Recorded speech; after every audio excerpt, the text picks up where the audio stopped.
As two theoretical physicists heavily involved in mathematics, would you engage in the possibility that at some point a system of mathematics, a complex formulation, and a way of manipulating numbers will be seen that through experiments will lead to the realization that as you're thinking about it, you are changing the results, and your ability to think about it and change the results can be explained by this mathematical process. That essentially is converting consciousness to a system of mathematics which represents one of the dimensions that essentially you deal with in subatomic particles. So, will consciousness ever become a dimension in mathematics? And I should say in physics. I'm not sure I know the answer to your question, but are we about to?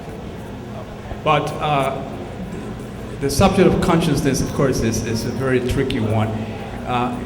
I'm not sure that we will ever find a mathematical description in which consciousness plays a dynamical, active role of the kind of thing you're describing. I don't know. What is plausible is that we will find, not necessarily possible, who knows, but it's not implausible that we may find a mathematical, physical description of consciousness at some point. We don't have it yet. For the most conservative and yet best minds in physics, consciousness is the result of some great complexity in the brain, essentially, that we just don't know how to handle that kind of complexity yet. But it's like many people thought that at some point, once we manage that complexity, then we will be able to describe it.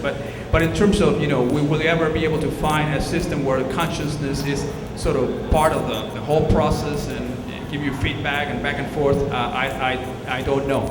I don't know the answer to that. Work. Presentation.